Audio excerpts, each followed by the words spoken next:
বিসমিল্লাহির রহমানির রহিম। আমার প্রাণপ্রিয় শিক্ষার্থীরা তোমরা কেমন আছো? অনলাইন ক্লাসে তোমাদের স্বাগত জানাচ্ছি। আমি মোহাম্মদ জহিরুল ইসলাম, সহকারী শিক্ষক ইংরেজি, Gazipur police lines school, Gazipur. আজকে আমি অষ্টম শ্রেণীর ইংলিশ ফার্স্ট পার্ট অর্থাৎ ইংলিশ ফর টুডে ক্লাস 8 এর ইউনিট 5 লেসন 1 নিয়ে আলোচনা করব। তো আশা করি তোমরা সবাই ইংলিশ ফর টুডে বই সামনে নিয়ে প্রস্তুত আছো এবং আমার যে ক্লাস নিয়ে আমি আলোচনা করব ধৈর্য সহকারে, মনোযোগ সহকারে আমার ক্লাসটি শুনবে এবং দেখবে। ধন্যবাদ সবাইকে। প্রিয় শিক্ষার্থী, তোমরা ইংলিশ ফর টুডে ক্লাস 8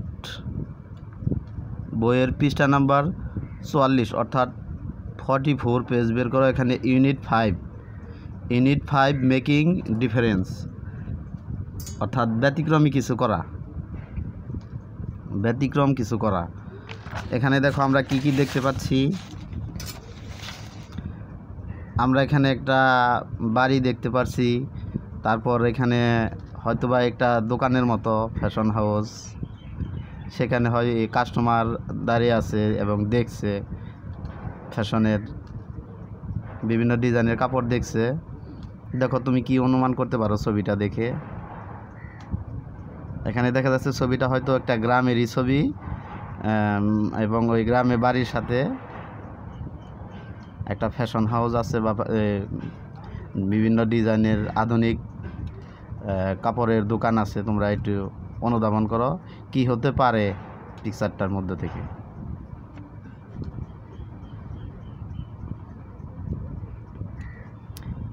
আজকে দেখো এই পিকচারের নিচে একটু দেখো আফটার, এখানে after we have studied this unit অর্থাৎ আমরা এই ইউনিট পড়াশোনার পর we will be able to আমরা সক্ষম হব। কি সক্ষম হব?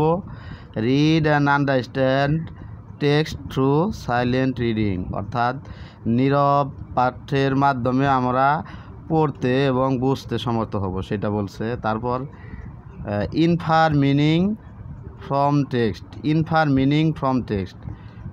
দেখো ইনফার মিনিং ফ্রম টেক্সট অর্থাৎ প্রসঙ্গ থেকে অর্থ অনুধাবন করতে পারবো। তারপর লিসেন ফর ইনফরমেশন, এই যে এখানে লিসেন ফর ইনফরমেশন অর্থাৎ তথ্যের জন্য শুনতে পারবো।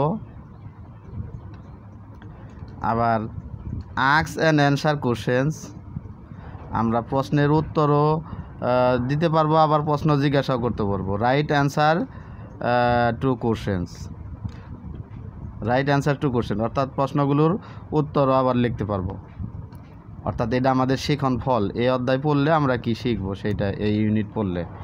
তো দেখো আমাদের পরবর্তী পেজ নাম্বার 45 এখানে কি আছে?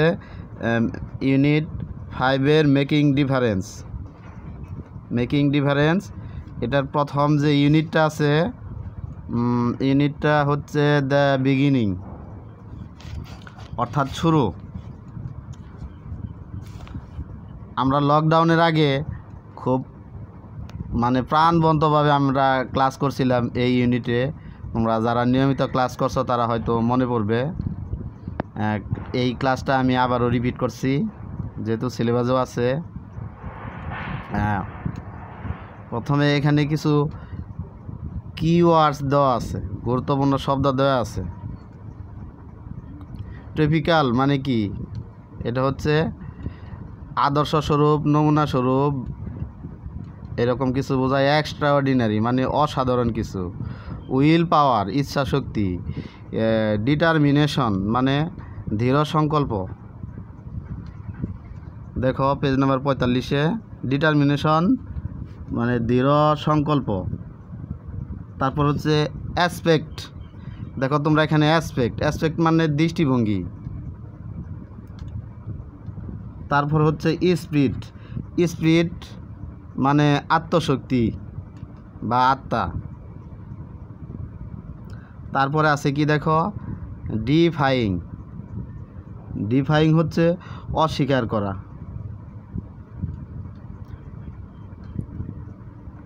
টেক্সট এ দেখো আমরা কি দেখতে পাই, read the text and tick the best answer to the flowing question. টেক্সটটা পড়তে বলছে এবং তারপরে কিছু কাজ আছে সেগুলো করতে বলছে, অর্থাৎ টিক চিহ্ন আছে নিচে প্রশ্ন আকারে, নৈর্ব্যক্তিক আকারে, সেই কাজটা করতে বলছে। আমি এখানে গুরুত্বপূর্ণ শব্দের অর্থটা আগে বলে দেওয়ার চেষ্টা করি। এখানে স্মল তো ছোট, ভিলেজ গ্রাম, ভবানীপুর একটা এলাকার নাম, ঝিনাইদহ একটা জেলার নাম, ট্রপিক্যাল মানে নমুনা স্বরূপ বা আদর্শ স্বরূপ এরকম বোঝায়। স্পেন্ড মানে ব্যয় করা, ডে টু ডে মানে দৈনন্দিন লাইফ, দৈনন্দিন জীবন। ফিল্ড মানে এখানে খেতে খামার বোঝাইছে, হাউস হোল্ড গৃহস্থালী, ওয়ার্ক তো কাজ, অর্ডিনারি সাধারণ, ভিলেজ মানে গ্রাম, লিভ মানে বাস করা, তারপর এক্সট্রা অর্ডিনারি বলেছি অসাধারণ, ওম্যান মানে মহিলা, আর শামীমা তো একজনের নাম। উইল পাওয়ার হচ্ছে ইচ্ছাশক্তি, ডিটারমিনেশন সংকল্প, এক্সট্রা অর্ডিনারি অসাধারণ। মেক এখানে আছে মেড। মেড হচ্ছে মেকের পাস্ট ফর্ম, অর্থাৎ মেক, মেড, মেড, এটা past determination have made her extraordinary, অর্থাৎ এখানে এই মেকের পাস্ট ফর্ম এবং পাস্ট পার্টিসিপল ফর্ম দুইটাই এখানে ইউজ হয়েছে, এই দুইটা একই জিনিস। আর determination have made her extraordinary, যাই হোক আমরা পরবর্তীতে লাইনগুলো বলে দিছি অর্থ সহকারে, পরবর্তীতে বলার চেষ্টা করছি। She has seen, see saw seen, see saw seen মানে দেখা, এটা সি এর পাস্ট পার্টিসিপল ফর্ম। মোস্ট অধিকাংশ, ক্রোয়েল মানে নিষ্ঠুর, অ্যাসপেক্ট তো বলছেই দৃষ্টিভঙ্গি,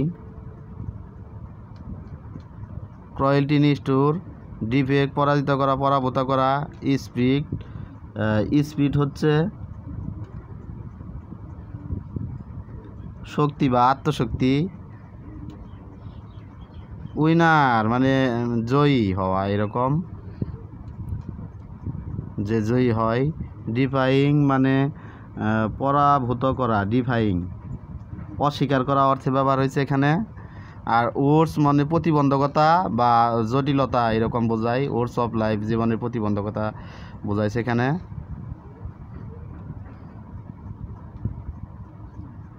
স্মল বুটিক, বুটিক মানে আধুনিক মানের কোনো ফ্যাশন হাউস যেখানে বিক্রি করা হয় বিভিন্ন ডিজাইনের অত্যাধুনিক কাপড়, ফ্যাশন বললেই চলে। ঐক্য নারী কল্যাণ সংস্থা, এটা তাদের সংস্থার নাম, তারা একটা সংস্থা তৈরি করছে সেটার নাম। সাকসেস থেকে সাকসেস মানে সফলতা, বুটিক তো বলেছি। তারপর আমরা আস্তে আস্তে এটার নিয়ে আলোচনা করব। ধন্যবাদ। There is a small village call Bhabanipur in Jhenaidah, অর্থাৎ ঝিনাইদহে ভবানীপুর নামে একটা ছোট গ্রাম আছে। It is a tropical Bangladeshi village, এটা বাংলাদেশের একটি নমুনা স্বরূপ বা আদর্শ গ্রাম। People here spend their day to day life mostly working in the field and doing household work, অর্থাৎ এখানকার লোকজনেরা অধিকাংশ সময় কাটায় খেতে খামারে কাজ করে অথবা গৃহস্থালির কাজ করে, গৃহকর্মের কাজ করে। ইন দিস অর্ডিনারি ভিলেজ, এই সাধারণ গ্রামে there lives an extraordinary woman name Shamima Akter Maya, বলছে এই সাধারণ গ্রামে একজন অসাধারণ মহিলা বাস করে যার নাম হচ্ছে Shamima Akter Maya. Shamima's will power and determination have made her extraordinary, বলছে যে শামীমার যে ইচ্ছা শক্তি তাকে অসাধারণ করেছে এবং শামীমার ইচ্ছাশক্তি এবং তার দৃঢ় সংকল্প তাকে এক্সট্রা অর্ডিনারি অর্থাৎ অসাধারণ করেছে। She has seen the most cruel aspect of life, অর্থাৎ সে জীবনের নিষ্ঠুরতম দিকগুলো অর্থাৎ জীবনের খারাপ দিকগুলো সে দেখছে। But the cruelty could not defeat her spirit, কিন্তু সেই নিষ্ঠুরতাও তার আত্মশক্তিকে দমাতে পারেনি বা প্রভাবিত করতে পারেনি। She has come out as a winner defying all the odds of life, জীবনের সমস্ত প্রতিকূলতাকে সে কাটিয়ে উঠেছে, অর্থাৎ বাধা উপেক্ষা করে সে বিজয়ী হয়েছে। Shamima is now 32 years old, শামীমার বয়স এখন 32 বছর। She has only one son name Ashikur Rahman Konok, শামীমার একটি মাত্র ছেলে আছে যার নাম হচ্ছে Ashikur Rahman Kanak. She runs a small boutique called Oikya Nari কল্যাণ সংস্থা ইন হার ভিলেজ, সে তার গ্রামে একটি ঐক্য নারী কল্যাণ সংস্থা নামে একটি ছোট বুটিক প্রতিষ্ঠা করছে। Let's hear from Shamima how she succeed in setting up her boutique, অর্থাৎ এই যে সে বুটিক, আগে আমি বলেছি বুটিক হচ্ছে ছোট পরিসরে এবং আধুনিক উন্নত মানের ফ্যাশন হাউস যেখানে বিভিন্ন ডিজাইনের কাপড় বিক্রি করা হয়, সেটা যে প্রতিষ্ঠা করছে। লেটস হেয়ার ফ্রম, অর্থাৎ তার মুখেই আমরা শুনবো how she succeed in setting up her boutique, কীভাবে সে এই বুটিকের মাধ্যমে সে সফল হয়েছে। আমি আশা করি তোমরা টেক্সটটা ভালোভাবে বুঝছো। আর আমি একটা ক্লাসও মনে হয় মিস করি নাই লকডাউনের আগে। সব ধরনের লকডাউনের আগে আমি প্রত্যেকটা লাইন বাই লাইন এবং শব্দের ব্যাখ্যা সহ ভালোভাবে পরিপূর্ণভাবে ক্লাস নিয়েছি। যারা নিয়মিত ক্লাস করেছ তারা হয়তো জানো। দেখো পরে, Bhabanipur is a tropical Bangladeshi village. The underline word means, অর্থাৎ ট্রপিক্যাল মিন্স বলতে এখানে কি বোঝাইছে? ট্রপিক্যাল মিন্স বলতে এখানে ইউজুয়াল, আনইউজুয়াল, ফেমাস, ইনফেমাস। দেখো কোন শব্দটা তোমার পরিচিত মনে হয়? যেহেতু আদর্শ হিসাবে তাহলে ইউজুয়ালি ধরা যায়। তোমরা এই কাজগুলো বাসায় একটু দেখবে এবং টেক্সটের সাথে মিলিয়ে কাজগুলো করার চেষ্টা করবে। Shamima is an extraordinary person. Here the underlined word means extraordinary means কি? Common, simple, amazing, normal. তোমার কাছে যেটা প্রিয় মনে হয় এটা পড়ে আমার মনে হয় অ্যামেজিং, মানে হতবুদ্ধি করার মতো তার কাজটা। এক্সট্রাঅর্ডিনারি, অসাধারণ করছে, এই amazing. The people of determination succeed in a long run. Here the underline word means, এখানে ডিটারমিনেশন বলতে কি বোঝাইছে?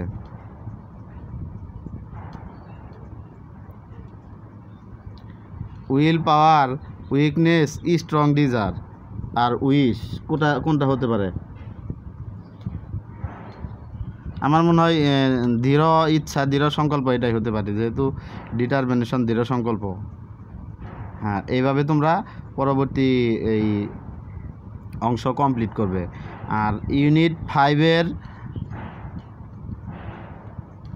সবগুলো লেসনই আমার লকডাউনের আগে কমপ্লিট করা হয়েছে। যদি কারো এখানে কোনো বোঝার সমস্যা থাকে তাহলে আমাকে কল করে জানাবে যে লেসনের যে পার্টটুকু তোমাদের বুঝতে সমস্যা, আমি তা সমাধান করার চেষ্টা করব পরবর্তী ক্লাসে। তো আমি মনে করি এই লেসন 1, লেসন 2 এগুলো যেহেতু পড়ানো হয়েছে, আমি পরবর্তী ধাপ আবার একটু এগিয়ে যাব পরবর্তী ক্লাসে। আর এই ইউনিট 5-এর যদি তোমাদের কোনো সমস্যা, কোনো লেসনে কোনো সমস্যা ধরা পড়ে বা বুঝতে কষ্ট হয়, আমাকে কল করে জানাবে, আমি ওইটার উপর আবার ক্লাস নিব। আর পরবর্তী সরকারি সিলেবাস মতে পরবর্তী ইউনিট 5-এর পরে আছে ইউনিট 7 আর ইউনিট 6 প্রায় শেষের দিকেই কমপ্লিট করছিলাম। এই লকডাউনের মধ্যে বিগত 1-1.5 মাস 2 মাসের মধ্যে যে কয়টা ক্লাস আমি নিছি, এখানে অনলাইন ক্লাসে ইউনিট 6 নিয়ে আলোচনা করছি। ইউনিট 6-এর শেষের 1টা বা 2টা চ্যাপ্টার এই লেসন বাদ আছে, আর বাকিগুলো সবই কমপ্লিট করেছি। যেহেতু আমাদের সিলেবাসে ওইটা টাচ করার কথা বলে নাই ইউনিট 6, সেহেতু আমরা ইউনিট 6 জাম্প করে আবার ইউনিট 7 নিয়ে আলোচনা করব পরবর্তী ক্লাসে। সেই পর্যন্ত তোমরা সবাই প্রস্তুত থাকো, সুস্থ থাকো, ভালো থাকো এবং বেশি বেশি এই স্বাস্থ্যবিধি মেনে চলবে, যেহেতু করোনা প্রকোপ বিদ্যমান দেশে। আর তোমরা অনলাইনে সবসময় চোখ রাখবে, আমাদের স্কুলের ওয়েবসাইট সবসময় কানেক্ট থাকবা। সবসময় বলতে দৈনিক ন্যূনতম সন্ধ্যার দিকে হলেও দৈনিক একবার করে দেখে নিও নতুন নোটিশ কী আসছে। বারবার হয়তো বা কল করা মোবাইলে সম্ভব নাও হতে পারে, তো ওয়েবসাইটে মনোযোগ দিয়ে দেখবে, ওয়েবসাইটে নতুন নির্দেশনা আসবে, সেই নির্দেশনা মোতাবেক কাজ করবে। এবং আমাদের যে অ্যাসাইনমেন্টের নির্দেশনা দেওয়া আছে ওয়েবসাইটে, সেই অনুসারে বাসায় বসে বসে অ্যাসাইনমেন্ট তৈরি করবে। আর যদি কোনো সমস্যা হয় আমাকে কল করে জানাবে। ধন্যবাদ প্রিয় শিক্ষার্থী, তোমরা ভালো থাকো, সুস্থ থাকো, এই কামনায় আজকের মতো এখানে বিদায়। আল্লাহ হাফেজ।